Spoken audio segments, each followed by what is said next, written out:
ਵਾਹਿਗੁਰੂ ਸਾਹਿਬ JIO. ਇੱਕ ਓੰਕਾਰ ਸਤਿਗੁਰ ਪ੍ਰਸਾਦ। ਰਾਗ ਸ੍ਰੀ ਰਾਗ ਮਹੱਲਾ ਪਹਿਲਾ। ਘਰ ਪਹਿਲਾ। मोती ता मंदर उसर है, रतनी ता हो है जड़ाओ। कस्तूर कुंगू अगर चंदन लीप आवे चाओ। मोती ता मंदर उसर है, रतनी ता हो है जड़ाओ। कस्तूर कुंगू अगर चंदन लीप आवे चाओ। मत देख भूला विसरै, तेरा चित न आवे नाओ। हर बिन जियो जल बल जाओ, मैं अपना गुर पूछ देखिया अवर नाही थाओ। रहाओ धरती ता हीरे लाल जड़ती, पलंग लाल जड़ाओ।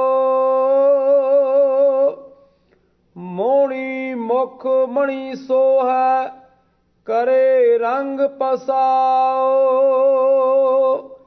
मत देख भूला विसरै, तेरा चित न आवे नाओ। सिद्ध होवा सिद्ध लाई, रिद्ध आखा आओ। गुप्त प्रगट होए वैसा, लोक राखै भाओ। मत देख भूला विसरै, तेरा चित न आवे नाओ। सुल्तान होवा मेल लश्कर, तख्त राखा पाओ। हुक्म हासिल करी बैठा, नानका सब वाओ। मत देख भूला विसरै, तेरा चित न आवे नाओ। सुल्तान होवा मेल लश्कर, तख्त राखा पाओ। हुक्म हासिल करी बैठा, नानका सब वाओ। मत देख भूला विसरै, तेरा चित न आवे नाओ। मोती ता मंदर उसरै, रतनी ता होए जड़ाओ। वाहिगुरु जी का खालसा, वाहिगुरु जी की फतेह। परम सन्मान योग सतगुरु महाराज दी साजी नवाजी होई गुरु खालसा सत संगत जीओ। सतगुरु ने अपार बख्शिश कीती, जिथे समूह सिख जगत ने साडे महान सतगुरु साहिब श्री गुरु ग्रंथ साहिब जी का 400 साला पहला प्रकाश पुरब दिहाड़ा मनाया है। उथे डैलस दियां संगतां ने साहिब श्री गुरु ग्रंथ साहिब जी की पावन अमृत रूप इलाही बाणी की कथा रिकॉर्डिंग करके गुरबाणी का संदेश,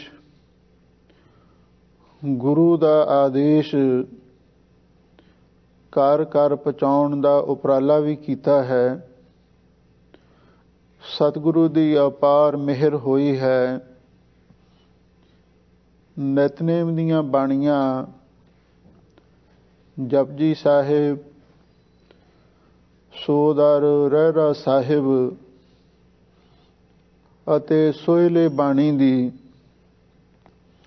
ਕਥਾ ਵਿਚਾਰ ਆਪ ਸੰਗਤਾਂ ਸਰਵਣ ਕਰ ਚੁੱਕੇ ਹੋ।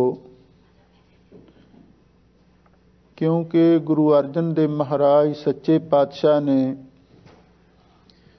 ਸਾਹਿਬ ਸ੍ਰੀ ਗੁਰੂ ਗ੍ਰੰਥ ਸਾਹਿਬ ਜੀ ਦੀ ਸੰਪਾਦਨਾ ਕੀਤੀ। ਆਰੰਭ ਦੇ ਵਿੱਚ ਸਤਿਗੁਰੂ ਨੇ ਉਸ ਵੇਲੇ ਜੋ ਗੁਰਸਿੱਖਾਂ ਦਾ ਨਿਤਨੇਮ ਸੀ ਉਹਨੂੰ ਲਿਖਿਆ। ਉਸ ਤੋਂ ਬਾਅਦ ਤਰਤੀਬ ਦੇ ਨਾਲ ਰਾਗਾਂ ਦੇ ਵਿੱਚ ਬਾਣੀ ਲਿਖਣੀ ਆਰੰਭ ਕੀਤੀ। ਜਦੋਂ ਆਪਾਂ ਸਾਹਿਬ ਸ੍ਰੀ ਗੁਰੂ ਗ੍ਰੰਥ ਸਾਹਿਬ ਜੀ ਦੀ ਸੰਪੂਰਨ ਬਾਣੀ ਦੀ ਵਿਚਾਰ ਕਰਦੇ ਹਾਂ ਤਾਂ ਸਾਨੂੰ ਪਤਾ ਲੱਗਦਾ ਹੈ ਸ਼੍ਰੀ ਰਾਗ ਤੋਂ ਹੀ ਰਾਗਾਂ ਦੀ ਪ੍ਰਾਰੰਭਤਾ ਹੁੰਦੀ ਹੈ। ਦੂਸਰੇ ਨੰਬਰ ਤੇ ਮਾਝ ਰਾਗ ਆਉਂਦਾ ਹੈ, ਤੀਸਰੇ ਤੇ ਗੌੜੀ ਰਾਗ ਹੈ, ਚੌਥੇ ਨੰਬਰ ਤੇ ਆਸਾ ਰਾਗ ਹੈ। ਇਸੇ ਤਰ੍ਹਾਂ ਅੱਗੇ ਤੋਂ ਅੱਗੇ 31 ਰਾਗਾਂ ਦੇ ਵਿੱਚ ਸਾਹਿਬ ਸ੍ਰੀ ਗੁਰੂ ਗ੍ਰੰਥ ਸਾਹਿਬ ਜੀ ਦੀ ਸੰਪੂਰਨ ਬਾਣੀ ਲਿਖੀ ਗਈ ਹੈ। ਧੰਨ ਗੁਰੂ ਨਾਨਕ ਦੇਵ ਮਹਾਰਾਜ ਸੱਚੇ ਪਾਤਸ਼ਾਹ ਨੇ ਇਸ ਬਾਣੀ ਦੇ ਰਚਨ ਦੇ ਸਮੇਂ ਸ਼੍ਰੀ ਰਾਗ ਨੂੰ ਪਹਿਲਾ ਨੰਬਰ ਦਿੱਤਾ ਹੈ। ਪਰ ਜਦੋਂ ਆਪਾਂ ਰਾਗਮਾਲਾ ਪੜ੍ਹਦੇ ਹਾਂ, ਰਾਗ ਰਤਨ ਪਰਵਾਰ ਪਰੀਆਂ ਸ਼ਬਦ ਗਾਵਣ ਆਈਆਂ ਦੇ ਵਾਕ ਅਨੁਸਾਰ ਉੱਥੇ ਸ਼੍ਰੀ ਰਾਗ ਦਾ 5ਵਾਂ ਨੰਬਰ ਆਉਂਦਾ ਹੈ। ਹਿੰਦੂ ਧਰਮ ਦੇ ਸੰਗੀਤ ਦੇ ਗ੍ਰੰਥਾਂ ਦੇ ਅੰਦਰ ਇਸ ਰਾਗ ਨੂੰ ਕੇਵਲ ਸ਼੍ਰੀ ਦਾ ਹੀ ਨਾਮ ਦਿੱਤਾ ਗਿਆ ਹੈ, ਪਰ ਹਜ਼ੂਰ ਨੇ ਸ਼੍ਰੀ ਰਾਗ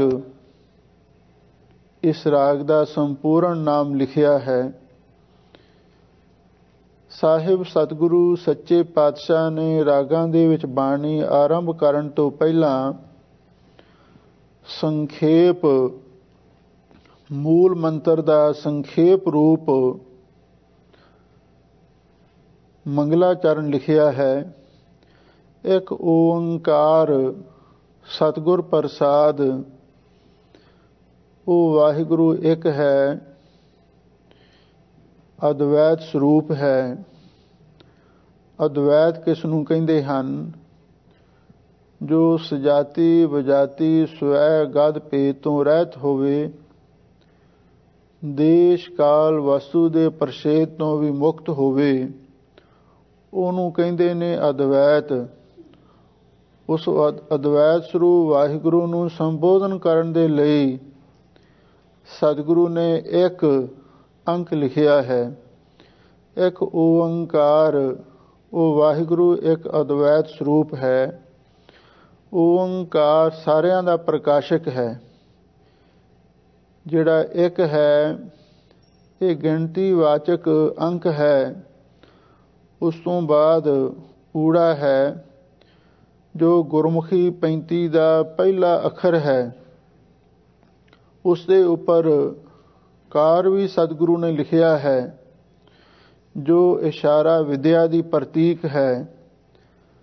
ਹਜ਼ੂਰ ਨੇ ਇੱਕ ਓੰਕਾਰ ਦੀ ਲਿਖਣ ਦੀ ਵਿਧੀ ਹਿੰਦੂ ਮਤ ਦੇ ਤਮਾਮ ਧਰਮ ਗ੍ਰੰਥਾਂ ਦੇ ਨਾਲੋਂ ਵੱਖਰੀ ਅਤੇ ਸਰਵੋਤਮ ਰੱਖੀ ਹੈ।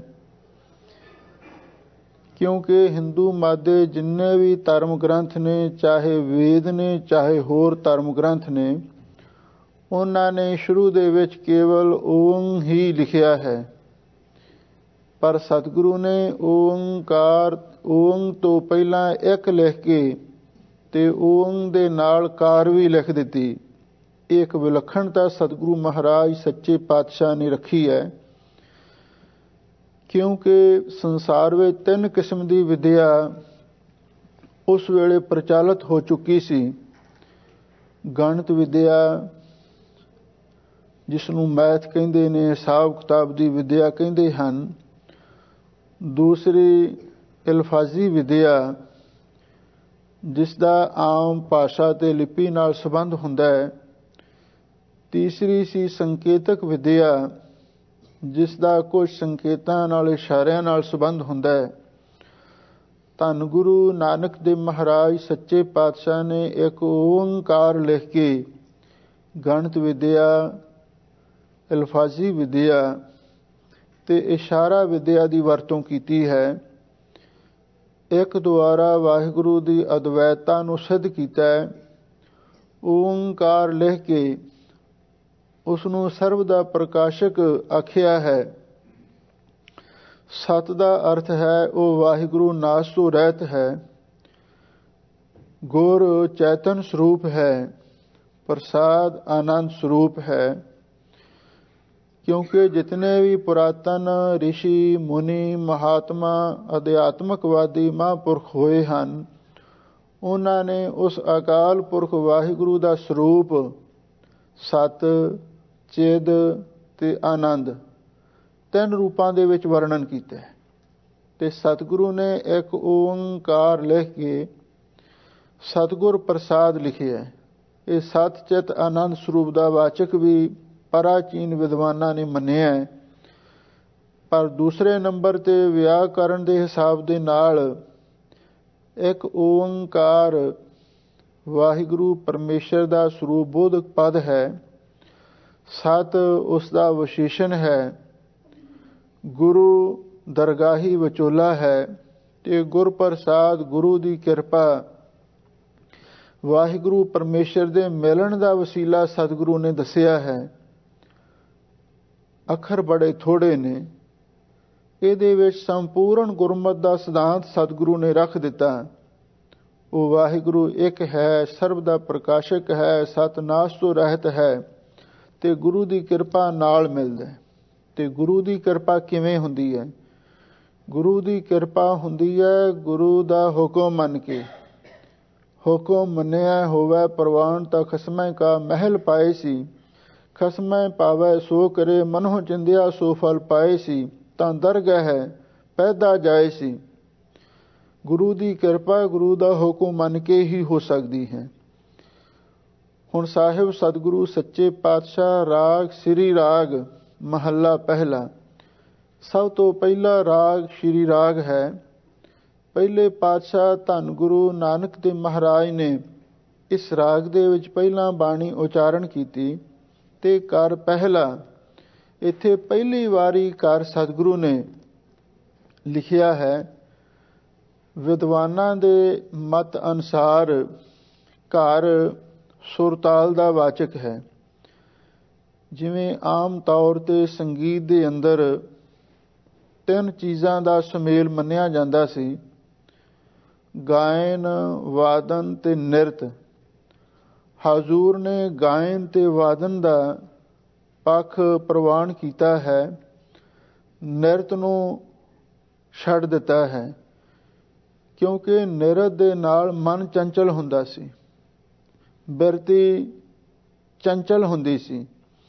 ਇਸੇ ਲਈ ਗੁਰੂ ਮਹਾਰਾਜ ਸੱਚੇ ਪਾਤਸ਼ਾਹ ਨੇ ਗਾਇਨ ਤੇ ਵਾਦਨ 2 ਪੱਖਾਂ ਨੂੰ ਹੀ ਸਵੀਕਾਰ ਕੀਤਾ ਹੈ। ਔਰ ਸੰਗੀਤ ਦੇ ਵਿੱਚ ਘਰ ਸੁਰਤਾਲ ਨੂੰ ਕਹਿੰਦੇ ਨੇ। ਜਿੱਥੋਂ ਤੱਕ ਸ਼੍ਰੀ ਰਾਗ ਦਾ ਸੰਬੰਧ ਹੈ, ਸ਼੍ਰੀ ਰਾਗ ਇੱਕ ਸ਼੍ਰੋਮਣੀ ਰਾਗ ਹੈ। ਰਾਗਾਂ ਵਿੱਚ ਸ਼੍ਰੀ ਰਾਗ ਹੈ। ਅੱਗੇ ਚੱਲ ਕੇ ਵੀ ਸਤਿਗੁਰੂ ਨੇ ਸਪਸ਼ਟ ਕੀਤਾ ਹੈ, ਜੇ ਸੱਚ ਧਰੇ ਪਿਆਰ, ਰਾਗਾਂ ਵਿੱਚੋਂ ਸ਼੍ਰੀ ਰਾਗ ਹੀ ਪ੍ਰਧਾਨ ਹੈ। ਪਰ ਇਹ ਗਾਇਆ ਸਫਲ ਤਾਂ ਹੁੰਦਾ ਹੈ ਜੇ ਸੱਚ ਦੇ ਨਾਲ ਪਿਆਰ ਵੀ ਧਾਰਨ ਕੀਤਾ ਜਾਵੇ। ਇਕੱਲੇ ਰਾਗ ਦੀ ਕੋਈ ਮਹਾਨਤਾ ਨਹੀਂ, ਜੇ ਰਾਗ ਦੁਆਰਾ ਵਾਹਿਗੁਰੂ ਦੇ ਨਾਲ ਪ੍ਰੇਮ ਹੀ ਨਾ ਜੁੜਿਆ ਫਿਰ ਇਹਦੀ ਵੀ ਕੋਈ ਸਾਰਥਕਤਾ ਨਹੀਂ ਹੋ ਸਕਦੀ। ਸ਼੍ਰੀ ਰਾਗ ਠੰਡੀ ਤਾਸੀਰ ਵਾਲਾ ਰਾਗ ਮੰਨਿਆ ਹੈ ਅਤੇ ਇਸੇ ਤਰ੍ਹਾਂ ਸ਼੍ਰੀ ਰਾਗ ਗਾਉਣ ਦਾ ਸਮਾਂ ਸੂਰਜ ਡੁੱਬਣ ਤੋਂ ਕੁਝ ਸਮਾਂ ਪਹਿਲਾਂ ਤੇ ਕੁਝ ਬਾਅਦ ਦਾ ਲਿਖਿਆ ਹੈ। ਸੰਗੀਤ ਸ਼ਾਸਤਰ ਦੇ ਅਨੁਸਾਰ ਸ਼੍ਰੀ ਰਾਗ ਦੇ ਅੰਦਰ ਤੇ ਪਹਿਲੇ ਕਾਰ ਸੁਰਤਾਲ ਦੇ ਵਿੱਚ ਧੰਨ ਗੁਰੂ ਨਾਨਕ ਦੇਵ ਮਹਾਰਾਜ ਸੱਚੇ ਪਾਤਸ਼ਾਹ ਇਹ ਪਹਿਲਾ ਸ਼ਬਦ ਉਚਾਰਨ ਕਰ ਰਹੇ ਹਨ। ਇਸ ਪਵਿੱਤਰ ਸ਼ਬਦ ਦੀ ਉਥਾਨਕਾ ਪੁਰਾਤਨ ਇਤਿਹਾਸ ਤੇ ਜਨਮ ਸਾਖੀ ਅਨੁਸਾਰ ਇਸ ਤਰ੍ਹਾਂ ਲਿਖੀ ਮਿਲਦੀ ਹੈ।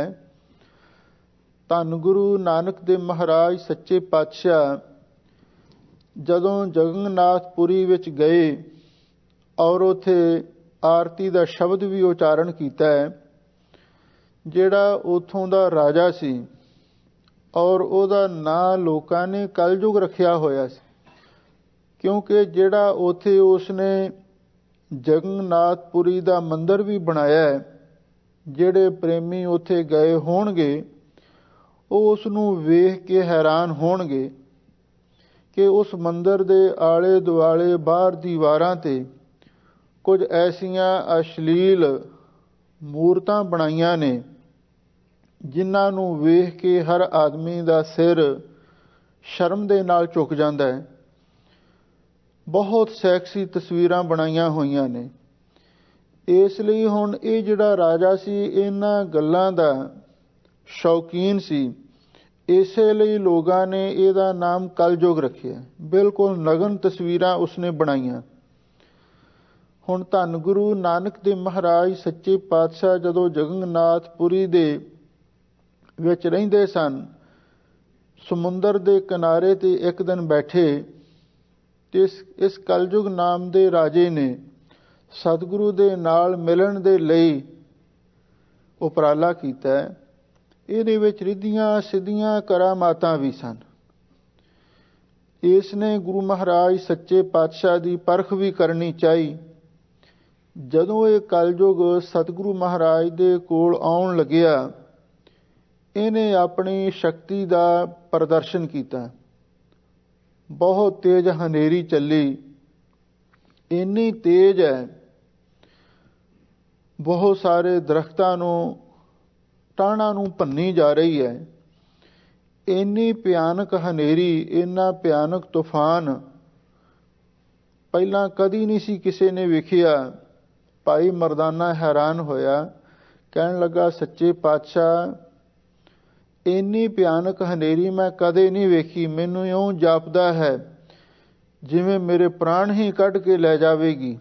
ਸਤਿਗੁਰੂ ਕਹਿਣ ਲੱਗੇ ਭਾਈ ਮਰਦਾਨਿਆ, ਤੇਰੇ ਕੋਲ ਅਕਾਲ ਪੁਰਖ ਵਾਹਿਗੁਰੂ ਦਾ ਨਾਮ ਹੈ, ਤੂੰ ਉਸ ਨਾਮ ਦੇ ਨਾਲ ਜੁੜ। ਨਾਮ ਦੇ ਮੂਹਰੇ ਕੋਈ ਐਸੀ ਸ਼ਕਤੀ ਨਹੀਂ ਜਿਹੜਾ ਨੁਕਸਾਨ ਕਰ ਸਕਦੀ ਹੋਵੇ, ਕਿਉਂਕਿ ਵਾਹਿਗੁਰੂ ਦੇ ਭੈ ਦੇ ਵਿੱਚ ਹੀ ਤੇ ਸਭ ਕੁਝ ਹੋ ਰਿਹਾ ਹੈ। ਪੈ ਵਿੱਚ ਪਵਨ ਵਹਿ ਸਦ ਵਾਓ, ਪੈ ਵਿੱਚ ਚੱਲਹਿ ਲੱਖ ਦਰਿਆਓ। ਭਾਈ ਮਰਦਾਨਾ ਮੂੰਹ ਢੱਕ ਲਿਆ, ਚਾਦਰ ਆਪਣੇ ਸਾਰੇ ਬਦਨ ਤੇ ਲੈ ਲਈ ਹੈ ਤੇ ਡਰਦਾ ਮਾਰਾ ਵਾਹਿਗੁਰੂ ਵਾਹਿਗੁਰੂ ਜਪ ਰਿਹਾ ਹੈ। ਕੁਝ ਸਮੇਂ ਤੋਂ ਬਾਅਦ ਕੀ ਵੇਖਿਆ, ਚਾਰ ਸਪੇਰੇ ਅੱਗ ਲੱਗੀ ਹੋਈ ਹੈ। ਬੜੀਆਂ ਜ਼ਬਰਦਸਤ ਅੱਗ ਦੀਆਂ ਲਾਟਾਂ ਨਿਕਲ ਰਹੀਆਂ ਨੇ। ਭਾਈ ਮਰਦਾਨਾ ਹੋਰ ਵੀ ਡਰਿਆ, ਹੋਰ ਵੀ ਘਬਰਾਇਆ, ਕਿਉਂਕਿ ਕਲਯੁਗ ਆਪਣੀ ਸ਼ਕਤੀ ਦਾ ਪ੍ਰਦਰਸ਼ਨ ਕਰ ਰਿਹਾ ਸੀ। ਤੇ ਹੁਣ ਜਦੋਂ ਅੱਗ ਦੀਆਂ ਲਾਟਾਂ ਨਿਕਲੀਆਂ ਦੇਖੀਆਂ, ਸਤਿਗੁਰੂ ਕਹਿਣ ਲੱਗੇ ਭਾਈ ਮਰਦਾਨਿਆ, ਇਹ ਵੀ ਵਾਹਿਗੁਰੂ ਦੇ ਹੁਕਮ ਦੇ ਵਿੱਚ ਹੀ ਹੈ। ਪੈ ਵਿੱਚ ਅਗਨ ਕੱਢੈ ਵੇਗਾਰ, ਪੈ ਵਿੱਚ ਧਰਤੀ ਦੱਬੀ ਪਰ। ਫਿਰ ਬੜਾ ਤੇਜ਼ ਮੀਂਹ ਆਇਆ, ਐਸਾ ਮੋਹਲੇ ਤਾਰ ਮੀਂਹ ਆਇਆ ਤੇ ਨਾਲ ਗੜਿਆਂ ਦੀ ਵਰਖਾ ਵੀ ਹੋਈ। ਮਰਦਾਨਾ ਹੋਰ ਵੀ ਪੈ ਪੀਤ ਹੋਇਆ, ਕਹਿੰਦਾ ਮਹਾਰਾਜ ਅੱਗੇ ਤਾਂ ਬਚ ਗਏ, ਪਰ ਹੁਣ ਇਸ ਮੀਂਹ ਨੇ ਨਹੀਂ ਛੱਡਣਾ, ਇਹਨੇ ਸਾਡੀ ਜਾਨ ਲੈ ਲੈਣੀ ਹੈ। ਐਸਾ ਫਲੱਡ ਆ ਜਾਵੇਗਾ। ਸਤਿਗੁਰੂ ਕਹਿਣ ਲੱਗੇ ਫਿਕਰ ਨਾ ਕਰ, ਵਾਹਿਗੁਰੂ ਦੇ ਸਾਹਮਣੇ, ਉਸ ਦੇ ਨਾਮ ਦੇ ਸਾਹਮਣੇ ਕੋਈ ਸ਼ਕਤੀ ਤੇਰਾ ਕੱਖ ਵੀ ਵਿਗਾੜ ਨਹੀਂ ਸਕਦੀ। ਉਹਨੇ ਸਮੇਂ ਤੱਕ ਇਸ ਕਲਯੁਗ ਨੇ ਆਪਣੇ ਆਉਣ ਦਾ ਪ੍ਰਗਟਾਵਾ ਕੀਤਾ ਔਰ ਇਸ ਨੇ ਜੋ ਉਸ ਵੇਲੇ ਸਵਾਂਗ ਧਾਰਿਆ ਹੋਇਆ ਹੈ, ਇਸ ਦਾ ਨਗਨ ਸਰੀਰ ਹੈ, ਕਿਉਂਕਿ ਬੜਾ ਹੀ ਇਹ ਇੱਕ ਵੱਖਰੀ ਜੀ ਕਿਸਮ ਦਾ ਆਦਮੀ ਸੀ ਔਰ ਇਸ ਨੇ ਨਗਨ ਸਰੀਰ ਹੈ, ਕਾਲਾ ਇਸ ਦਾ ਰੰਗ ਹੈ, ਅੱਖਾਂ ਲਾਲ ਨੇ ਤੇ ਗੁਰੂ ਮਹਾਰਾਜ ਸੱਚੇ ਪਾਤਸ਼ਾਹ ਵੱਲ ਨੂੰ ਜਦੋਂ ਆਉਣ ਲੱਗਿਆ ਨੇ ਸ਼ਕਤੀ ਨਾਲ ਆਪਣਾ ਬਹੁਤ ਵੱਡਾ ਸਰੀਰ ਵਧਾਇਆ, ਕਿਉਂਕਿ ਸਤਿਗੁਰੂ ਦੀ ਪਰਖ ਕਰ ਰਿਹਾ ਸੀ। ਤੇ ਫਿਰ ਜਿਵੇਂ ਜਿਵੇਂ ਕੋਲੇ ਆਉਂਦਾ ਹੈ ਆਪਣੇ ਸਰੀਰ ਨੂੰ ਛੋਟਾ ਕਰਦਾ ਆ ਰਿਹਾ ਹੈ। ਜਦੋਂ ਐਨ ਸਤਿਗੁਰੂ ਦੇ ਨੇੜੇ ਆਇਆ ਤੇ ਸਤਿਗੁਰੂ ਮਰਦਾਨੇ ਨੂੰ ਕਹਿਣ ਲੱਗੇ, ਭਾਈ ਮਰਦਾਨਿਆ ਵੇਖ ਆ ਤਮਾਸ਼ਾ ਕੀ ਹੋ ਰਿਹਾ। ਭਾਈ ਮਰਦਾਨਾ ਇੱਕਦਮ ਇਹ ਵੇਖ ਕੇ ਕਲਯੁਗ ਨੂੰ ਬਹੁਤ ਘਬਰਾਇਆ, ਕਹਿਣ ਲੱਗਾ ਮਹਾਰਾਜ ਇਹ ਕਿਹੜੀ ਬਲਾ ਹੈ। ਤਾਂ ਸਤਿਗੁਰੂ ਸੱਚੇ ਪਾਤਸ਼ਾਹ ਕਹਿਣ ਲੱਗੇ ਡਰ ਨਾ। ਸਤਿਗੁਰੂ ਨੇ ਐਸੀ ਉਹਦੇ ਵੱਲ ਦ੍ਰਿਸ਼ਟੀ ਕੀਤੀ, ਬਸ ਉਹ ਤਾਂ ਬੇਹੋਸ਼ ਹੋ ਕੇ ਮੂਰਛਤ ਹੋ ਕੇ ਸਤਿਗੁਰੂ ਦੇ ਚਰਨਾਂ ਤੇ ਡਿੱਗ ਪਿਆ। ਉਸ ਨੂੰ ਸਰੀਰ ਦੀ ਕੋਈ ਸੁੱਧ ਬੁੱਧ ਨਾ ਰਹੀ ਤੇ ਹੁਣ ਕਲਯੁਗ ਸਤਿਗੁਰੂ ਦੇ ਚਰਨਾਂ ਤੇ ਆ ਕੇ ਡਿੱਗਿਆ। ਤਾਂ ਉਸ ਵੇਲੇ ਸਤਿਗੁਰੂ ਮਹਾਰਾਜ ਸੱਚੇ ਪਾਤਸ਼ਾਹ ਨੇ ਦੇਖਿਆ ਵੀ ਹੁਣ ਇਹਦਾ ਸਾਰਾ ਹੰਕਾਰ ਚਕਨਾ ਚੂਰ ਹੋ ਗਿਆ ਤੇ ਸਤਿਗੁਰੂ ਨੇ ਕਲਯੁਗ ਦੇ ਮੋਹਰਾਂ ਤੇ ਹੱਥ ਰੱਖਿਆ ਤੇ ਕਹਿਣ ਲੱਗੇ ਉੱਠ ਸਾਹਮਣੇ ਖੜਾ ਹੋ। ਤੇ ਕਲਯੁਗ ਡਰਦਾ ਹੋਇਆ ਗੁਰੂ ਮਹਾਰਾਜ ਦੇ ਸਾਹਮਣੇ ਖੜਾ ਹੋ ਗਿਆ, ਥਰ ਥਰ ਕੰਬ ਰਿਹਾ ਹੈ। ਸਤਿਗੁਰੂ ਕਹਿਣ ਲੱਗੇ ਆ ਜਿਹੜਾ ਇਹੋ ਜਿਹਾ ਤੂੰ ਇਹ ਸਵਾਂਗ ਕੀਤਾ, ਡਰਾਮਾ ਕੀਤਾ, ਕਾਹਦੇ ਲਈ ਕੀਤਾ। ਤਾਂ ਉਸ ਵੇਲੇ ਕਲਯੁਗ ਨੇ ਹੱਥ ਜੋੜੇ ਕਹਿਣ ਲੱਗਾ ਮਹਾਰਾਜ ਮੈਂ ਭੁੱਲ ਗਿਆ, ਮੈਨੂੰ ਬਖਸ਼ ਲਓ। ਸਤਿਗੁਰੂ ਕਹਿਣ ਲੱਗੇ ਬਖਸ਼ਿਆ ਤਾਂ ਜਾਵੇਗਾ ਜੇ ਤੂੰ ਸਾਡਾ ਬਚਨ ਮੰਨੇ। ਕਹਿੰਦਾ ਮਹਾਰਾਜ ਦੱਸੋ ਕੀ ਬਚਨ ਹੈ। ਸਤਿਗੁਰੂ ਕਹਿਣ ਲੱਗੇ ਜਿੱਥੇ ਵੀ ਗੁਰੂ ਦਾ ਪ੍ਰਕਾਸ਼ ਹੋਵੇ, ਜਿੱਥੇ ਵੀ ਸੰਗਤ ਹੋਵੇ ਔਰ ਉੱਥੇ ਤੂੰ ਇਸ ਤਰ੍ਹਾਂ ਨਗਨ ਸਰੀਰ ਲੈ ਕੇ ਕਦੀ ਵੀ ਨਹੀਂ ਜਾਣਾ, ਨੰਗੇ ਸਿਰ ਵੀ ਨਹੀਂ ਜਾਣਾ। ਤੇ ਜੇ ਤੂੰ ਐਸਾ ਕਰੇਗਾ ਤੈਨੂੰ ਇਹਦੀ ਸਜ਼ਾ ਮਿਲੇਗੀ। ਜਾਂ ਸਿਕਦਾਰੈ ਪਵਹਿ ਜੰਜੀਰੀ, ਤਾਂ ਚਾਕਰ ਹੱਥੋਂ ਮਰਨਾ, ਹੋ ਸਕਦਾ ਸਾਡੇ ਹੱਥੋਂ ਤੇਰੀ ਮੌਤ ਵੀ ਹੋ ਜਾਵੇ। ਇਸ ਲਈ ਇਹੋ ਜਿਹੀ ਗੱਲ ਮੁੜ ਕੇ ਨਹੀਂ ਕਰਨੀ। ਕਹਿੰਦਾ ਮਹਾਰਾਜ ਸਤ ਬਚਨ। ਤੇ ਫਿਰ ਕਲਯੁਗ ਨੇ ਸਤਿਗੁਰੂ ਮਹਾਰਾਜ ਨੂੰ ਆਖਿਆ ਸੱਚੇ ਪਾਤਸ਼ਾਹ ਮੇਰਾ ਹੁਣ ਰਾਜ ਹੈ, ਕਿਉਂਕਿ ਰਾਜਾ ਸੀ ਤੇ ਹੁਣ ਤੁਸੀਂ ਮੇਰੇ ਰਾਜ ਵਿੱਚ ਤੁਸੀਂ ਵੀ ਆਏ ਹੋ, ਤੁਸੀਂ ਇੱਕ ਗੁਰੂ ਅਵਤਾਰ ਹੋ। ਤੇ ਮਹਾਰਾਜ ਫਿਰ ਇਉਂ ਕਰੋ ਆਪਾਂ ਜੇ ਰਲ ਮਿਲ ਕੇ ਕੰਮ ਚਲਾਈਏ ਤਾਂ ਮੇਰੀ ਵੀ ਜੈ ਜੈਕਾਰ ਤੇ ਤੁਹਾਡੀ ਵੀ ਬੱਲੇ ਬੱਲੇ ਹੋਵੇਗੀ। ਸਤਿਗੁਰੂ ਕਹਿਣ ਲੱਗੇ ਦੱਸ ਤੇਰੀ ਕੀ ਇੱਛਾ ਹੈ। ਉਹ ਕਹਿੰਦਾ ਮੇਰੀ ਇੱਛਾ ਇਹ ਹੈ ਮੈਂ ਤੁਹਾਡੇ ਲਈ ਬੜੇ ਸੋਹਣੇ ਮੋਤੀਆਂ ਦੇ ਮੰਦਰ ਉਸਾਰ ਦੇਵਾਂ ਤੇ ਤੁਸੀਂ ਉਹਨਾਂ ਦੇ ਵਿੱਚ ਰਹੋ ਤੇ ਤੁਹਾਨੂੰ ਮੈਂ ਸੋਨੇ ਦੀ ਧਰਤੀ ਬਣਾ ਕੇ ਦੇ ਦੇਵਾਂ ਜਿਸ ਦੇ ਵਿੱਚ ਹੀਰੇ ਲਾਲਾਂ ਦੀ ਜੜਤੀ ਕੀਤੀ ਹੋਵੇ ਤੇ ਬੜੀਆਂ ਸੋਹਣੀਆਂ ਪਛੜਾ ਵੀ ਮੈਂ ਤੁਹਾਨੂੰ ਲਿਆ ਕੇ ਦੇਵਾਂ। ਤੁਸੀਂ ਐਸ਼ ਕਰੋ, ਆਨੰਦ ਮਾਣੋ ਤੇ ਬਸ ਇਹਦੇ ਨਾਲ ਮੈਂ ਵੀ ਖੁਸ਼ ਤੇ ਤੁਸੀਂ ਵੀ ਖੁਸ਼। ਤੇ ਜੇ ਰਿੱਧੀਆਂ ਸਿੱਧੀਆਂ ਦੀ ਲੋੜ ਹੈ ਉਹ ਵੀ ਮੈਂ ਤੁਹਾਨੂੰ ਦੇ ਸਕਦਾ ਹਾਂ। ਜੇ ਤੁਹਾਨੂੰ ਪਾਤਸ਼ਾਹੀ ਚਾਹੀਦੀ ਹੈ, ਰਾਜ ਚਾਹੀਦਾ, ਉਹ ਵੀ ਮੈਂ ਤੁਹਾਨੂੰ ਦੇ ਸਕਦਾ ਹਾਂ। ਹੁਣ ਕਲਯੁਗ ਨੇ ਪਹਿਲਾਂ ਤੇ ਗੁਰੂ ਮਹਾਰਾਜ ਨੂੰ ਸਖਤੀ ਦੇ ਨਾਲ ਡਰਾ ਕੇ ਪਰਖਣਾ ਚਾਹਿਆ। ਜਦੋਂ ਉਹ ਵਾਰ ਸਫਲ ਨਾ ਹੋਇਆ ਤਾਂ ਇਸ ਨੇ ਜਿਵੇਂ ਉਹ ਸਾਮ ਦਾਮ ਦੰਡ ਭੇਦ ਨੀਤੀ ਦੇ 4 ਅੰਗ ਹੁੰਦੇ ਨੇ, ਫਿਰ ਇਹਨੇ ਉਹ ਸਾਮ ਦੰਡ ਵਰਤਿਆ, ਸ਼ਰਨ ਲੈ ਲਈ ਤੇ ਨਾਲ ਲਾਲਚ ਦੇਣ ਲੱਗਿਆ। ਤਾਂ ਹਜ਼ੂਰ ਨੇ ਉਸ ਵੇਲੇ ਇਹ ਪਵਿੱਤਰ ਸ਼ਬਦ ਵਾਹਿਗੁਰੂ ਦੇ ਪਿਆਰ ਦੇ ਵਿੱਚ ਉਚਾਰਨ ਕੀਤਾ ਹੈ। ਰਹਾਉ ਦੀਆਂ ਪੰਕਤੀਆਂ ਨੇ ਹਰ ਬਿਨ ਜੀਓ ਜਲ ਬਲ ਜਾਓ, ਮੈਂ ਆਪਣਾ ਗੁਰਪੂਸ਼ ਦੇਖਿਆ ਅਵਰ ਨਾਹੀ ਥਾਓ। ਰਹਾਉ ਧੰਨ ਗੁਰੂ ਨਾਨਕ ਦੇਵ ਮਹਾਰਾਜ ਸੱਚੇ ਪਾਤਸ਼ਾਹ ਫਰਮਾਉਂਦੇ ਹਨ ਕਿ ਇਹ ਕਲਯੁਗ ਹਰ ਬਿਨ ਜੀਓ ਜਲ ਬਲ ਜਾਓ। ਅਸੀਂ ਤੇ ਅਕਾਲ ਪੁਰਖ ਵਾਹਿਗੁਰੂ ਤੋਂ ਬਿਨਾਂ ਰਹਿ ਨਹੀਂ ਸਕਦੇ। ਸਾਡਾ ਉਸ ਦੇ ਨਾਲ ਇੰਨਾ ਪਿਆਰ ਹੈ, ਜਿਵੇਂ ਹਜ਼ੂਰ ਨੇ ਪਿੱਛੇ ਵੀ ਆਖਿਆ ਸੀ ਆਖਾਂ ਜੀਵਾਂ ਵਿਸਰੈ ਮਰ ਜਾਓ, ਆਖਣ ਔਖਾ ਸਾਚਾ ਨਾਉ। ਉਸ ਵਾਹਿਗੁਰੂ ਪਰਮੇਸ਼ਰ ਤੋਂ ਬਿਨਾਂ ਸਾਡਾ ਤੇ ਜੀਓ, ਸਾਡਾ ਇਹ ਮਨ, ਇਹ ਤੇ ਸੜ ਬਲ ਜਾਂਦਾ ਹੈ। ਵਾਹਿਗੁਰੂ ਦੇ ਵਿਛੋੜੇ ਦੇ ਵਿੱਚ ਸਾਡਾ ਇਹ ਤਨ ਵੀ ਤੇ ਸਾਡਾ ਮਨ ਵੀ ਅੱਗ ਦੇ ਵਿਛੋੜੇ ਦੀ ਅੱਗ ਵਿੱਚ ਸੜ ਬਲ ਕੇ ਸੁਆਹ ਹੋ ਜਾਂਦਾ ਹੈ। ਇਸ ਲਈ ਅਸੀਂ ਵਾਹਿਗੁਰੂ ਤੋਂ ਬਿਨਾਂ ਨਹੀਂ ਰਹਿ ਸਕਦੇ। ਮੈਂ ਆਪਣਾ ਗੁਰਪੂਸ਼ ਦੇਖਿਆ, ਅਸੀਂ ਆਪਣੇ ਗੁਰੂ ਨੂੰ ਪੁੱਛ ਕੇ ਦੇਖਿਆ ਹੈ। ਧੰਨ ਗੁਰੂ ਨਾਨਕ ਦੇਵ ਮਹਾਰਾਜ ਸੱਚੇ ਪਾਤਸ਼ਾਹ ਦਾ ਗੁਰੂ ਕੌਣ ਸੀ? ਸਤਿਗੁਰੂ ਦਾ ਗੁਰੂ ਅਕਾਲ ਪੁਰਖ ਹੀ ਸੀ, ਕਿਉਂਕਿ ਸਤਿਗੁਰੂ ਉਸ ਅਕਾਲ ਪੁਰਖ ਦੇ ਸੱਚਖੰਡ ਵਿੱਚ ਜਾ ਕੇ ਉਹਦੇ ਪਾਸੋਂ ਹੀ ਤਾਂ ਮੂਲ ਮੰਤਰ ਗੁਰ ਮੰਤਰ ਲੈ ਕੇ ਆਏ ਸਨ। ਹਜ਼ੂਰ ਕਹਿੰਦੇ ਮੈਂ ਆਪਣੇ ਗੁਰੂ ਅਕਾਲ ਪੁਰਖ ਨੂੰ ਪੁੱਛ ਕੇ ਦੇਖਿਆ, ਅਵਰ ਨਾਹੀ ਥਾਓ। ਮੇਰੇ ਲਈ ਤਾਂ ਉਸ ਵਾਹਿਗੁਰੂ ਪਰਮੇਸ਼ਰ ਦੀ ਸ਼ਰਨ ਤੇ ਸੰਗਤ ਤੋਂ ਬਿਨਾਂ ਹੋਰ ਕੋਈ ਥਾਂ ਨਹੀਂ ਹੈ, ਹੋਰ ਕੋਈ ਟਿਕਾਣਾ ਨਹੀਂ ਹੈ। ਮੈਂ ਤੇ ਹਰ ਵੇਲੇ ਵਾਹਿਗੁਰੂ ਦੇ ਦਰ ਦੀ ਸੰਗਤ ਤੇ ਵਾਹਿਗੁਰੂ ਦੇ ਚਰਨਾਂ ਦੀ ਸ਼ਰਨ ਦੇ ਵਿੱਚ ਹੀ ਰਹਿਣਾ ਮਨਜ਼ੂਰ ਕੀਤਾ ਹੋਇਆ ਹੈ।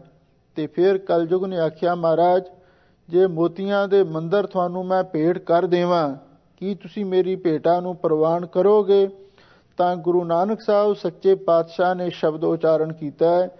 ਲੋ ਸੰਗਤਾਂ ਪ੍ਰੇਮ ਦੇ ਨਾਲ, ਇਕਾਗਰਤਾ ਦੇ ਨਾਲ ਸ਼ਬਦ ਦੀ ਵਿਚਾਰ ਸੁਣੋ ਤੇ ਇੱਕ ਵਾਰੀ ਪਿਆਰ ਦੇ ਨਾਲ ਆਖੋ, ਸਤਨਾਮ ਸ੍ਰੀ ਵਾਹਿਗੁਰੂ ਸਾਹਿਬ ਜੀਓ। ਸਤਨਾਮ ਸ੍ਰੀ ਵਾਹਿਗੁਰੂ ਜੀ।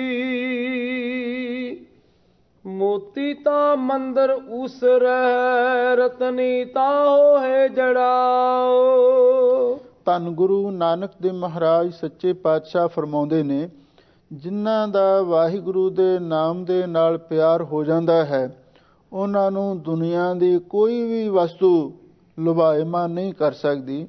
ਹਜ਼ੂਰ ਕਹਿੰਦੇ ਮੋਤੀ ਤਾਂ ਮੰਦਰ ਉਸਰ ਹੈ। ਸਾਡੇ ਰਹਿਣ ਦੇ ਲਈ ਭਾਵੇਂ ਇੱਟਾਂ ਦੀ ਥਾਂ ਅਤੇ ਪੱਥਰਾਂ ਦੀ ਥਾਂ ਤੇ ਮੋਤੀਆਂ ਦੇ ਮੰਦਰ ਵੀ ਉਸਰ ਜਾਣ, ਰਤਨੀ ਤਾਂ ਹੋਏ ਜੜਾਓ। ਤੇ ਫਿਰ ਉਹਨਾਂ ਦੀਆਂ ਦੀਵਾਰਾਂ ਦੇ ਅੰਦਰ ਵੇਲ ਬੂਟਿਆਂ ਰੰਗ ਰੋਗਣ ਦੀ ਥਾਂ ਤੇ ਰਤਨਾਂ ਦੀ ਬਹੁਤ ਸੁੰਦਰ ਜੜਤ ਕੀਤੀ ਜਾਵੇ।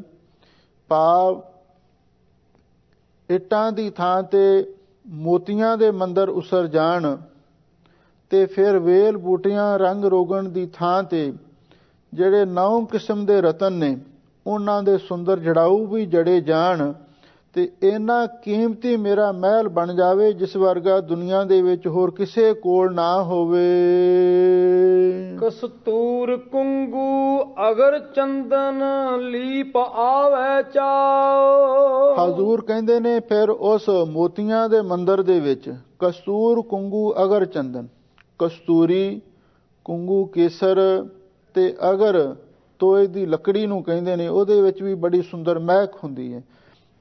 ਤੇ ਚੰਦਨ ਤੇ ਹੁੰਦਾ ਹੀ ਬਹੁਤ ਠੰਡੀ ਤਾਸੀਰ ਵਾਲਾ ਤੇ ਬਹੁਤ ਸੁਗੰਧਤ ਪਦਾਰਥ। ਹਜ਼ੂਰ ਕਹਿੰਦੇ ਨੇ ਉਸ ਮੋਤੀਆਂ ਦੇ ਮੰਦਰ ਦੇ ਵਿੱਚ ਚੂਨੇ ਤੇ ਸੀਮੈਂਟ ਦੀ ਥਾਂ ਤੇ ਕਸਤੂਰੀ, ਕੇਸਰ, ਅਗਰ ਤੇ ਚੰਦਨ ਦਾ, ਲੀਪ ਦਾ ਅਰਥ ਹੈ ਪੋਚਾ ਫੇਰਿਆ ਹੋਵੇ, ਪਲਸਤਰ ਕੀਤਾ ਹੋਵੇ।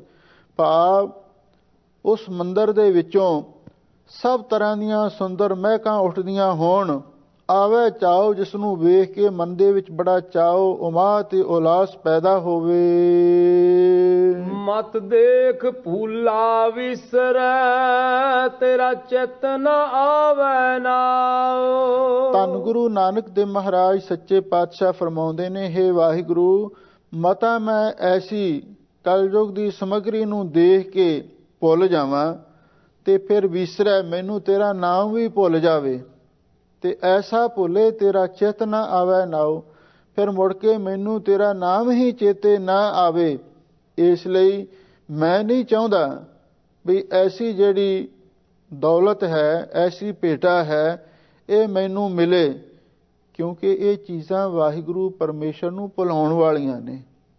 ਜਿੰਨੀ ਵੀ ਬਹੁਤੀ ਮਾਇਆ, ਧਨ ਦੌਲਤ, ਮੋਤੀਆਂ ਦੇ ਮੰਦਰ, ਰਤਨਾਂ ਦੇ ਜੜਾਊ, ਕਸੂਰ, ਕੁੰਗੂ ਆਦਿਕ ਦਾ ਲੇਪ, ਇਹਨਾਂ ਚੀਜ਼ਾਂ ਨੂੰ ਦੇਖ ਕੇ ਮਨੁੱਖ ਵਾਹਿਗੁਰੂ ਨੂੰ ਭੁੱਲਦਾ ਹੈ।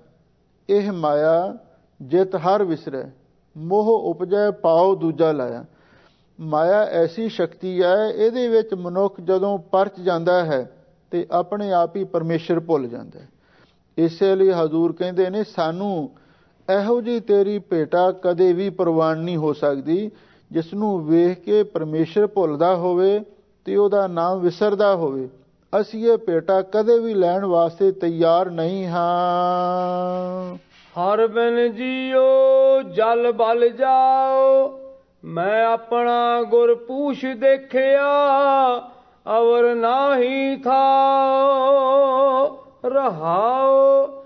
ਧਰਤੀ ਤਾਂ ਹੀਰੇ ਲਾਲ ਜੜਤੀ, ਪਲੰਗ ਲਾਲ ਜੜਾਓ। ਰਹਾਓ ਵਿਸਰਾਮ ਦੇ ਕੇ ਧੰਨ ਗੁਰੂ ਨਾਨਕ ਦੇਵ ਮਹਾਰਾਜ ਸੱਚੇ ਪਾਤਸ਼ਾਹ ਦੇ ਚਰਨਾਂ ਦੇ ਵਿੱਚ ਫਿਰ ਕਲਯੁਗ ਨੇ ਆਖਿਆ, ਸੱਚੇ ਪਾਤਸ਼ਾਹ ਜਿਹੜੀ ਉਹ ਮੋਤੀ ਦੇ ਮੰਦਰਾਂ ਦੀ ਧਰਤੀ ਹੈ ਔਰ ਉਹਦੇ ਵਿੱਚ ਵੀ ਹੀਰੇ ਲਾਲਾਂ ਦੀ ਜੜਤੀ ਕੀਤੀ ਹੋਵੇਗੀ, ਤੇ ਜਿਹੜੇ ਉਹਦੇ ਵਿੱਚ ਸੌਣ ਦੇ ਲਈ ਬੈੱਡ ਪਲੰਗ ਹੋਣਗੇ ਔਰ ਉਹ ਵੀ ਲਾਲਾਂ ਦੇ ਨਾਲ ਜੜੇ ਹੋਏ ਹੋਣਗੇ, ਉਹਨਾਂ ਦੇ ਵਿੱਚ ਵੀ ਲਾਲਾਂ ਦੀ ਜੜਤੀ ਕੀਤੀ ਹੋਵੇਗੀ। ਤੇ ਫਿਰ ਉਹਨਾਂ ਸੁੰਦਰ ਪਲੰਗਾਂ ਦੇ ਉੱਪਰ ਤੇ ਬੜੀ ਸੁੰਦਰ ਅਪਸਰਾ ਵੀ ਬੈਠੀ ਹੋਵੇਗੀ। ਤੁਸੀਂ ਇਹ ਮੇਰੀ ਭੇਟਾ ਨੂੰ ਪ੍ਰਵਾਨ ਕਰੋ।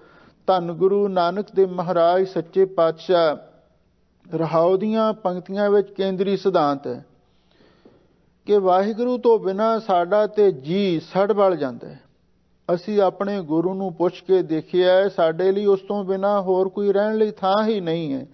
ਠੀਕ ਹੈ, ਭਾਵੇਂ ਮੋਤੀਆਂ ਦੇ ਮੰਦਰ ਵੀ ਹੋਣ ਤੇ ਉਹਨਾਂ ਦੇ ਵਿੱਚ ਧਰਤੀ ਤਾਂ ਹੀਰੇ ਲਾਲ ਜੜਤੀ, ਜਿਹੜੀ ਉਹ ਮੰਦਰਾਂ ਦੀ ਧਰਤੀ ਹੈ, ਅੰਦਰਲਾ ਫਰਸ਼ ਹੈ, ਔਰ ਉਹਨਾਂ ਦੇ ਵਿੱਚ ਵੀ ਹੀਰੇ ਲਾਲਾਂ ਦੀ ਜੜਤੀ ਕੀਤੀ ਹੋਵੇ।